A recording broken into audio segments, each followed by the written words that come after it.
Hello friends, വളരെ യമ്മിയും അതുപോലെ തന്നെ എളുപ്പത്തിലാക്കാൻ പറ്റുന്ന ഒരു വൺ പോട്ട് ചിക്കൻ റൈസാണ് കേട്ടോ നമ്മളിന്ന് ആക്കുന്നത്. അപ്പോൾ അതിന് വേണ്ടിയിട്ട് ഞാനിവിടെ യൂസ് ചെയ്തിരിക്കുന്നത് ബാസ്മതി റൈസാണ്. 1.5 ഗ്ലാസ് ബാസ്മതി റൈസ് ഞാൻ ഒരു 15 മിനിറ്റ് വെള്ളത്തിൽ കുതിർത്ത് വെച്ചിട്ടുണ്ട്. അതുപോലെ തന്നെ ചിക്കൻ ഒരു 1/2 കിലോ എടുത്തിട്ട് ഉപ്പ്, മഞ്ഞൾ, മല്ലിപ്പൊടി, മുളക് പൊടി, അതുപോലെ കുറച്ച് ചിക്കൻ മസാല ഇട്ടിട്ട് മാരിനേറ്റ് ചെയ്ത് വെച്ചിട്ട് ജിഞ്ചർ ഗാർലിക് പേസ്റ്റും ആഡ് ചെയ്തിട്ടുണ്ടായിരുന്നു. പിന്നെ 2 വലിയ സവാള, ഇഞ്ചി, പച്ചമുളക്, വെളുത്തുള്ളി, കുറച്ച് മല്ലിയില എടുത്തിട്ടുണ്ട്.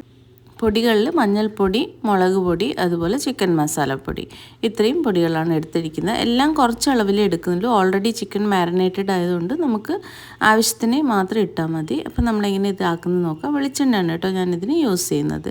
അപ്പോൾ ആദ്യം തന്നെ നമുക്ക് ഈ സവാളയൊക്കെ ഒന്ന് കട്ട് ചെയ്തെടുക്കണം. അപ്പോൾ ഒരു കട്ടിംഗ് ബോർഡിൽ വെച്ചിട്ട് ഞാൻ ഇതുപോലെ നേർത്ത കഷ്ണങ്ങളിലായിട്ട് സവാള നീളത്തിൽ തന്നെയാണ് കേട്ടോ, നീളത്തിലൊന്ന് കട്ട് ചെയ്തെടുക്കുക. അപ്പോൾ നമ്മൾ ഈ കട്ടിങ് പ്രോസസ്സ് മാത്രമേ നമുക്കുള്ളൂ, ബാക്കിയൊക്കെ എളുപ്പത്തിൽ വഴറ്റിയെടുക്കുകയാണ്. വലിയ പ്രോസസ്സൊന്നുമില്ല. തിരക്ക് പിടിച്ച ദിവസങ്ങളിൽ നിങ്ങൾക്ക് പെട്ടെന്ന് ആക്കാം കേട്ടോ. ഇതൊക്കെ ചോപ്പറിൽ ഇട്ടാൽ മതി. ഞാനിപ്പോൾ കുറച്ചും കൂടി ടേസ്റ്റ് എൻഹാൻസായി വരാൻ വേണ്ടിയിട്ട് ഇഞ്ചിയും വെളുത്തുള്ളിയും പച്ചമുളകും കൂടിയിട്ട് ഇതുപോലെ ഒരു കല്ലിൽ വെച്ചിട്ട് ഇടിച്ചെടുക്കുകയാണ്. ഇതിൽ കല്ലിൽ വെച്ചിടിച്ചാൽ അറിയാമല്ലോ, ഭയങ്കര ഒരു നാടൻ ടേസ്റ്റ് വരും, നല്ലൊരു ടേസ്റ്റ് വരും. അപ്പോൾ അതിന് വേണ്ടിയിട്ടാണ്. നിങ്ങൾ ചോപ്പറിലിട്ട് ചെയ്താലും മതി. നമുക്ക് കുക്കിംഗ് പ്രോസസ്സ് നോക്കാം. അതിന് മുന്നായിട്ട് ഞാൻ ഗ്രാമ്പൂ, പട്ട, അതുപോലെ ബേ ലീഫും എടുത്ത് വെച്ചിട്ടുണ്ട് കേട്ടോ. ഇത് നമ്മൾ വഴറ്റുമ്പോൾ ആദ്യം ഇട്ട് കൊടുക്കാൻ പോവാണ്. അപ്പോൾ നമുക്ക് ആദ്യം തന്നെ അടുപ്പ് കത്തിച്ചിട്ട് കുക്കിംഗ് പ്രോസസ്സ് നോക്കാം. ഇതിലേക്കൊരു വലിയ കുക്കറാണ് ഞാൻ വെക്കുന്നത്. കാരണം നമ്മൾ ഈ റൈസും ചിക്കനും അത്യാവശ്യം ഉണ്ടല്ലോ ക്വാണ്ടിറ്റി, അത് കാരണം കുറച്ച് വലിയ കുക്കർ വെച്ചിട്ട് അതിനകത്തേക്ക് കുക്കർ ചൂടാകുമ്പോൾ നമ്മൾ വെളിച്ചെണ്ണയാണ് ഒഴിച്ചു കൊടുക്കുന്നത്.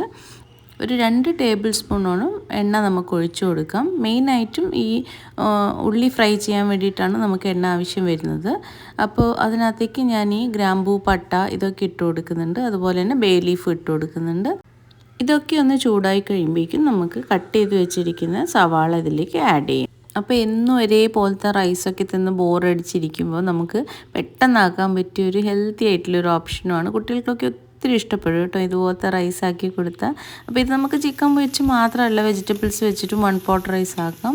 ഇനി ഇതുപോലത്തെ ഈസി ആയിട്ടുള്ള വീഡിയോസ് ഞാൻ നിങ്ങൾക്ക് വേണ്ടി കൊണ്ടുവരുന്നതായിരിക്കും. അപ്പോൾ എല്ലാവരും ഒന്ന് ചാനൽ സബ്സ്ക്രൈബ് ചെയ്യാൻ മറക്കല്ലേ. ഇഷ്ടപ്പെടുകയാണെങ്കിൽ തീർച്ചയായിട്ടും ഒന്ന് ലൈക്ക് ചെയ്യുക, അതുപോലെ ഷെയർ ചെയ്യാനും മറക്കരുത് കേട്ടോ. അപ്പോൾ ഞാൻ ഇതിലേക്ക് ഇഞ്ചി, പച്ചമുളക്, വെളുത്തുള്ളി ചതച്ചത് ഇട്ട് കൊടുക്കുകയാണ്. അഗെയിൻ നിങ്ങൾക്ക് ടൈം കുറവാണെങ്കിൽ ഇത് ചോപ്പറിൽ വെച്ചിട്ടും ചെയ്യാം. ബട്ട് ടേസ്റ്റ് കൂടുതൽ നമ്മളിങ്ങനെ ചെയ്യുമ്പോൾ കേട്ടോ. പിന്നെ അതിനകത്തേക്ക് കുറച്ച് ആവശ്യത്തിന് ഉപ്പിട്ടിട്ട് വീണ്ടും നമ്മൾ ഒന്ന് നന്നായിട്ട് മൂപ്പിച്ചെടുക്കുക. അപ്പോൾ ഈ ഇഞ്ചി, പച്ചമുളക്, വെളുത്തുള്ളിൻ്റെ ഒക്കെ പച്ചച്ചോയയ്ക്ക് മാറിയിട്ട് നല്ലൊരു മണം വരും. അപ്പോൾ അതാണ് അതിൻ്റെ ഒരു പാകം. അപ്പോൾ അത് കണ്ടോ, ഞാൻ ഇവിടെ സവാളയൊക്കെ ഇതുപോലെ ലൈറ്റ് ബ്രൗൺ കളറാവുന്ന വരെ ഒന്ന് വഴറ്റി കൊടുക്കുന്നുണ്ട്. അപ്പോൾ നല്ലൊരു ടേസ്റ്റ് ഉണ്ടാവും. ഇതിനകത്തേക്ക് നമ്മൾ നെയ്യോ അങ്ങനെ ഒന്നും ചേർക്കുന്നില്ല കേട്ടോ. ബിരിയാണീൻ്റെ പോലെ നെയ്യോ തൈരോ അങ്ങനത്തെ ഒരു ഇൻഗ്രീഡിയൻസും നമ്മളിതിൽ ആഡ് ചെയ്യുന്നില്ല. ഇനി ഇതിലേക്ക് എല്ലാ പൊടികളും ആഡ് ചെയ്ത് കൊടുക്കാം. അപ്പോൾ മഞ്ഞൾപ്പൊടി ഒരു 1/4 ടീസ്പൂൺ, അതുപോലെ തന്നെ മുളക് പൊടി ഒരു 3/4 ടീസ്പൂൺ, ചിക്കൻ മസാല വീണ്ടും ഒരു 3/4 ടീസ്പൂൺ, ഇത്ര ആഡ് ചെയ്യുന്നുള്ളൂ. കാരണം ഓൾറെഡി ചിക്കൻ മാരിനേറ്റ് ചെയ്തതിൽ നമ്മൾ ഇതൊക്കെ ആഡ് ചെയ്ത് കൊടുത്തിട്ടുണ്ട്. അപ്പോൾ ഒത്തിരി മസാല ആവേണ്ട ആവശ്യമില്ല.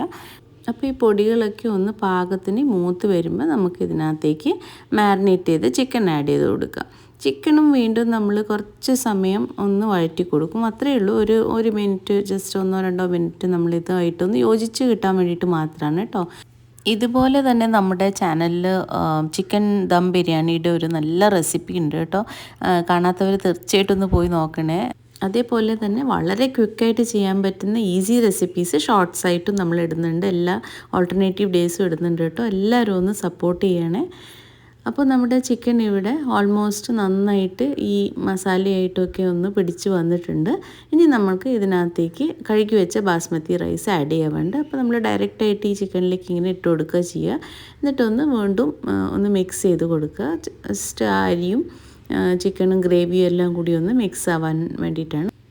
അപ്പോൾ നന്നായിട്ട് ഇതുപോലെ എല്ലാ ഭാഗത്തേക്കും റൈസും ചിക്കനും ഒന്ന് നന്നായിട്ട് മിക്സ് ചെയ്യുക. അപ്പോൾ ഇപ്പോൾ തന്നെ കാണുമ്പോൾ നല്ലൊരു ലുക്ക് വന്നില്ലേ അല്ലേ. ഇനി നിങ്ങളുടെ അടുത്ത് ബാസ്മതി റൈസ് ഇല്ല വെച്ചാൽ കൈമ റൈസ് വെച്ചിട്ട് ഇതാക്കുക കേട്ടോ. അതിലും നല്ല ടേസ്റ്റ് ഉണ്ടാവും ഇതേപോലെ. അപ്പോൾ കൈമ അല്ലെങ്കിൽ ബാസ്മതി ഈ രണ്ടിലേതെങ്കിലും ഒന്ന് മസ്റ്റായിട്ടും യൂസ് ചെയ്യണം. ഇനി ഞാൻ ഇതിന് ആഡ് ചെയ്യുന്നത് ഡബിളിൽ കുറച്ച് കുറവായിട്ട് തിളച്ച വെള്ളമാണ് ആഡ് ചെയ്യുന്നത്. അപ്പോൾ 1.5 ഗ്ലാസ് അരി എടുക്കുമ്പോൾ ഞാൻ 2.25 ഗ്ലാസ് വെള്ളമാണ് ആഡ് ചെയ്യുന്നത്. ഓക്കെ, ഇനി നമ്മൾ ഇതിന് ആവശ്യമുള്ള ഉപ്പിട്ട് കൊടുക്കുക.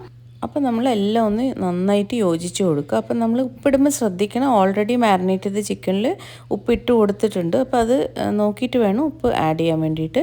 അത് കഴിഞ്ഞ് അതിൻ്റെ മുകളിലേക്ക് ഇച്ചിരി മല്ലിയില തൂവി കൊടുക്കുക. ലാസ്റ്റിലും നമ്മൾ ഉണ്ടാക്കി കഴിഞ്ഞ ശേഷം ഇച്ചിരി മല്ലിയില ഇട്ട് കൊടുക്കുന്നുണ്ട് കേട്ടോ. അപ്പോൾ നോക്കിയിട്ട് ഇട്ടാൽ മതി.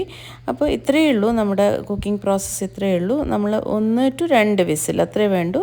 അതിനുള്ളിൽ ഈ റൈസും അതുപോലെ തന്നെ ചിക്കനും പെട്ടെന്ന് ബോയിലായി വരും. കാരണം ബ്രോയിലർ ചിക്കൻ ആണല്ലോ, അപ്പോൾ പെട്ടെന്ന് റെഡിയാവും.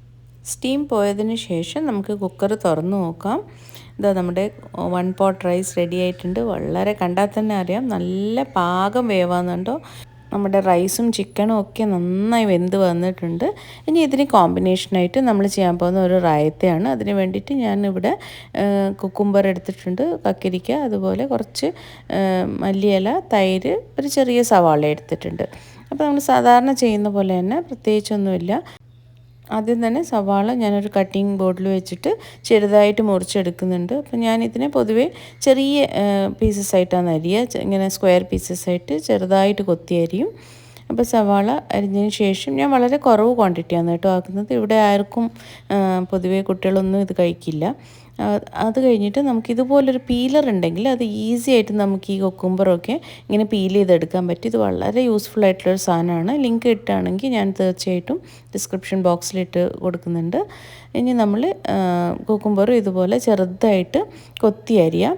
ഇനി നമ്മൾ എപ്പോഴാണോ ഇത് സെർവ് ചെയ്യാൻ പോകുന്നത് ആ സമയത്ത് മാത്രമേ ഉപ്പിട്ടിട്ട് ഇതിലേക്ക് തൈര് ഒഴിക്കാൻ പാടുള്ളൂ കേട്ടോ. അതൊരു ഇമ്പോർട്ടൻറ്റ് ടിപ്പാണ്. കാരണം ഈ കുക്കുംബറിൽ നിന്ന് വെള്ളം ഇറങ്ങും നമ്മൾ ഉപ്പിട്ട് കഴിഞ്ഞാൽ, ഉള്ളിയിൽ നിന്നായാലും അതെ. അപ്പോൾ നമ്മളുടെ റായത്ത എപ്പോഴും ഒരു ലൂസ് കൺസിസ്റ്റൻസിയിലാവും നമ്മൾ മുന്നേ ഉപ്പിട്ട് വെച്ചിട്ടുണ്ടെങ്കിൽ. അപ്പോൾ എപ്പോഴാണോ നിങ്ങൾ സെർവ് ചെയ്യാൻ ഉദ്ദേശിക്കുന്നത് ആ സമയമാകുമ്പോൾ അതിലേക്ക് ഇച്ചിരി ഉപ്പിട്ട് മിക്സ് ചെയ്തിട്ട് കൈവച്ച് ഇങ്ങനെ തിരുമ്മി കൊടുക്കുന്നതാണ് എപ്പോഴും ടേസ്റ്റ് കൂടുതലുണ്ടാവുക.